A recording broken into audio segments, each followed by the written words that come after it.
Hello, hello. Good afternoon. Shane Carter here, Hampshire Capital. Just wanted to put out this quick video and really wanted to talk about. Everyone's talking about rising interest rates and inflation, and what is the Fed doing, and how is this affecting business, et cetera. And I just wanted to make a couple of quick points and point out a few things to everyone listening that may or may not be transparent, or y'all may not necessarily be aware of, which is that when the Federal Reserve, specifically Chairman Powell and the that group make decisions and raise interest rates, have their meetings, everything that they do is effectively pointing out we don't really see those effects in the real economy for generally at least 9 to 12 months, sometimes certainly longer. And so the inflation that we're seeing now is really a direct correlation and a direct outcome of the massive amounts of money that were pumped into our economy back in COVID times, specifically, in mid to late 2020 and into 2021. So those are now the effects that we're starting to feel now. Obviously, the supply chain and those supply chain challenges are another aspect of that.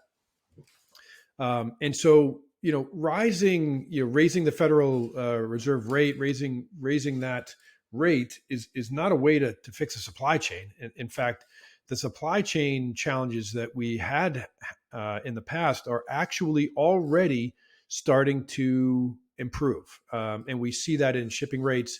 We see that in the data points that we look at in terms of supply and on hand for warehouses and retail and such. So those effects are already being seen. Are they 100% yet? No, of course not. There's still time that needs to be worked out there.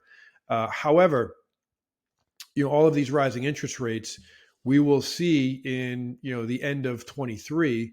We will see the Fed's, the results of what they're doing right now will be seen in about 9 to 12 months. And so we have another 9 to 12 months of rising interest rates, of the Fed potentially stabilizing those, not necessarily lowering them, but keeping them higher. And then in Q3, Q4 23, early 24, we will see the Fed, my guess, we will see the Fed start to lower those interest rates. Will it be fast? Will it be severe? I don't think so. And I really hope not.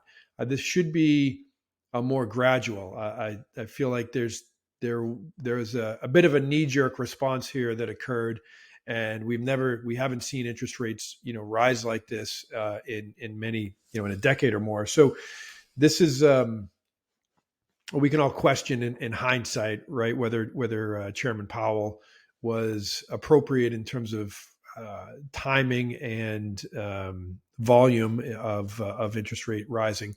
But suffice it to say, the main point here is that everything that they're doing, you don't see the results right now. You see them in about 9 to 12 months.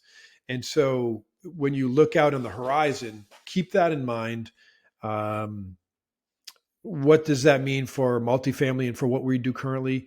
What it means is that more so than ever, and we always, of course, try to be conservative and prudent in our underwriting and in our opportunities that we align ourselves with, and that matters even more now. That's just absolutely critical to be very, very selective in the opportunities that you do take on. They have to have the right story. There has to be the right basis. There has to be the right debt component.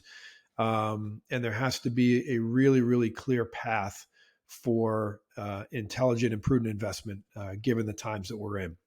So that's the message. That's the information that I wanted to share with everyone. And enjoy the day. Make it a good one.